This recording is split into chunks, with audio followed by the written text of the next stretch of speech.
Hello viewers, চায়নার Xinjiang প্রভিন্সে মুসলিমদের ওপর চাইনিজ গভর্নমেন্ট অকথ্য অত্যাচার চালাচ্ছে। মসজিদ ভেঙে দিচ্ছে, নতুন বাচ্চার ইসলামিক নাম রাখতে বাধা দিচ্ছে, হালাল নিষিদ্ধ, রমজান পালন নিষিদ্ধ, লক্ষাধিক মুসলিমদের ডিটেনশন ক্যাম্পে আটকে রাখা হয়েছে।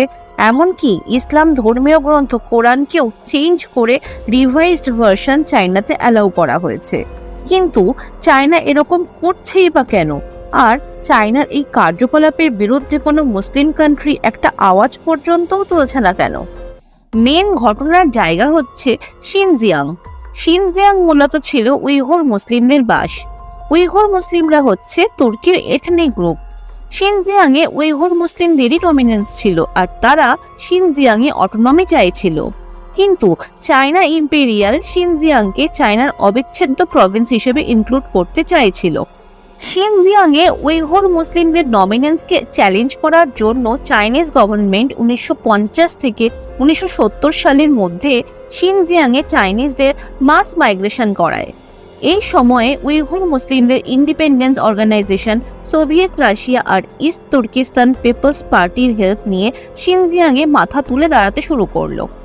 এদিকে চায়না গভর্নমেন্ট ভেবেছিল শিনজিয়াং ন্যাচারাল রিসোর্সে ভরপুর একটা এরিয়া বলে ওখানে ইকোনমিক ডেভেলপমেন্ট হলে এই আনরেস্ট হয়তো থেমে যাবে।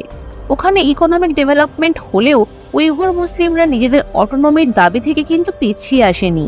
ফ্যাক্টরিগুলোতে মাঝে মাঝেই উইঘুর মুসলিম আর চাইনিজদের মধ্যে দ্বন্দ্বের খবর সামনে আসতে থাকলো।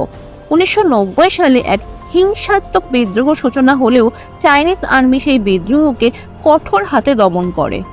1997 সালের রমজানের সময় এক পুলিশ রাউন্ড আপে 30 জনকে বিচ্ছিন্নতাবাদী সন্দেহে এক্সিকিউট করা হয়, যার ফলে শিনজিয়াং জুড়ে ক্ষোভ ছড়িয়ে পড়ে মুসলিমদের মধ্যে।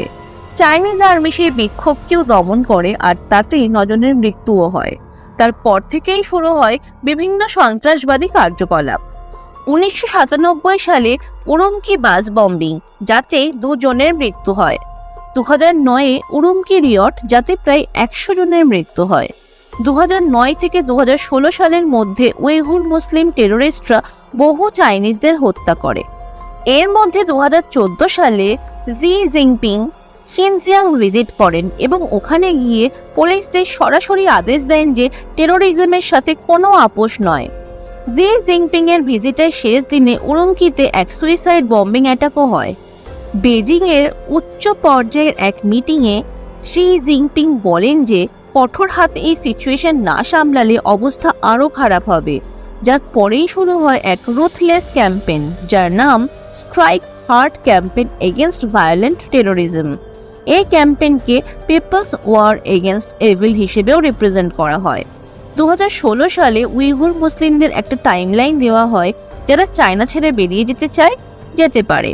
অনেকেই চায়না ছেড়ে বেরিয়ে গেলেও রিলেটিভ এমনকি বাচ্চাদের শিনজিয়াংয়ে রেখেই বেরিয়ে যায় পাসপোর্ট না থাকার কারণে। এবারে বলি ক্যাম্পেইনটা ঠিক কীরকম ছিল। চাইনিজ গভর্নমেন্ট প্রথমেই জোর দেয় মুসলিম প্র্যাকটিসেস বন্ধ করা নিয়ে। দাড়ি রাখা যাবে না, স্পেসিফিক মুসলিম পোশাক কেউ পরতে পারবে না। পুরো শিনজিয়াংয়ে হাইটেক সার্ভিলিয়েন্সে মুড়ে ফেলা হয়। ফেস রিকগনিশন সার্ভিলিয়েন্সও চালু করা হয়। সন্দেহ হলেই তাকে তুলে নিয়ে গিয়ে ডিটেনশন ক্যাম্পে ঢুকিয়ে দেওয়া হতো। ওখান থেকে পালানোর চেষ্টা করলেই গুলি করে হত্যা।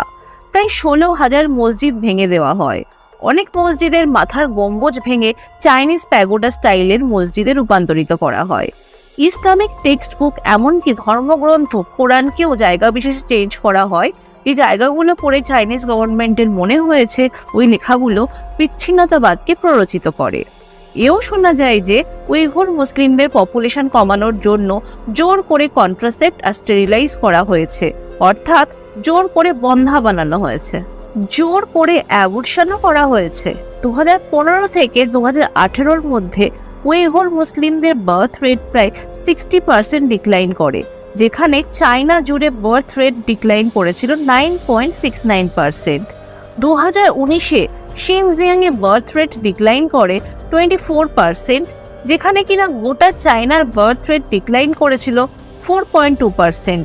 চাইনিজ অফিসিয়ালি শিনজিয়াংয়ে বার্থ রেট ডিক্লাইন একটু বেশিই হচ্ছে বলে স্বীকার করলেও জোর করে অ্যাবর্শন বা স্টেরিলাইজ করা হয়েছে এই দাবি তারা উড়িয়ে দেয়। ডিটেনশন ক্যাম্পে চলত অকথ্য অত্যাচার। ইউএসএ বা অন্যান্য ওয়েস্টার্ন কান্ট্রি উইঘুর মুসলিমদের এই অবস্থাকে জেনোসাইড বা গণহত্যা বলে আখ্যা দেয়। United Nations human rights detention camp নিয়ে প্রশ্ন তুললেও চায়না জানায় ওগুলো ডিটেনশন ক্যাম্প নয়, ওগুলো রি এডুকেশন ক্যাম্প, যেখানে উইঘুর মুসলিমদের চাইনিজ কালচার শেখানো হয়। কারণ চাইনিজ গভর্নমেন্টের একটা মোটো, কেউ যে ধর্মেরই হোক না কেন তাকে প্রথমে চাইনিজ হতে হবে। তাই উইঘুর মুসলিমদের তাদের ধর্মীয় স্কুলে যেতে বাধা দেওয়া হতো, প্লাস বাচ্চাদের বাবা মায়ের থেকে অনেক দূরে বোর্ডিং স্কুলে পাঠিয়ে দেওয়া হতো। ইউনাইটেড নেশনে ওয়েস্টার্ন কান্ট্রিগুলো মুসলিমদের ওপর চাইনিজ গভর্নমেন্টের এই ব্যবহার নিয়ে প্রশ্ন তুললেও চায়না এই ব্যাপারটাকে এমনভাবে রিপ্রেজেন্ট করে যে চায়না তার ন্যাশনাল সিকিউরিটির জন্য আর টেরোরিজমের সাথে লড়ার জন্য এই স্টেপসগুলো নিতে বাধ্য হয়েছে। চায়না এটাও বলে যে 2019 থেকে ক্যাম্পগুলো তারা একে একে বন্ধ করতেও শুরু করে দিয়েছে। ইন্টারন্যাশনাল ক্রিমিনাল কোর্টে চায়নার বিরুদ্ধে কেস হলেও খারিজ হয়ে যায়, কারণ ম্যাটারটা পুরোপুরি চায়নার ইন্টারনাল ম্যাটার।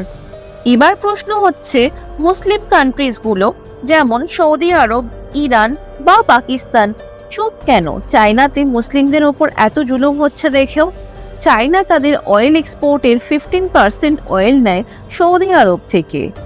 ইরানের টোটাল অয়েল এক্সপোর্টের 90% যায় শুধু চায়নাতে। সুতরাং বুঝতেই পারছেন, বিজনেস পয়েন্ট অফ ভিউ থেকে ওই দুই দেশ চায়নার বিরুদ্ধে কথা বলতে পারে না। যদিও তাদের বক্তব্য চায়না তাদের national security related internal issue কিভাবে সামলাবে সেটা তাদের নিজস্ব ব্যাপার। আর রইল পাকিস্তান। পাকিস্তান তো নিজেই $25 বিলিয়ন বেশি ধার নিয়ে বসে আছে চায়নার থেকে, প্লাস অনেক জিওপলিটিক্যাল কারণে পাকিস্তান চায়নার বিরুদ্ধে কিছুই বলতে পারবে না। সুতরাং পুরো বিশ্ব চায়নাতে মুসলিমদের এই সিচুয়েশন দেখলেও কারোর কিছুই বলার নেই। এবার আপনারাই বলুন, চায়না যেটা করছে সেটা ঠিক, নাকি সিচুয়েশন অন্যভাবেও কন্ট্রোল করা যেত?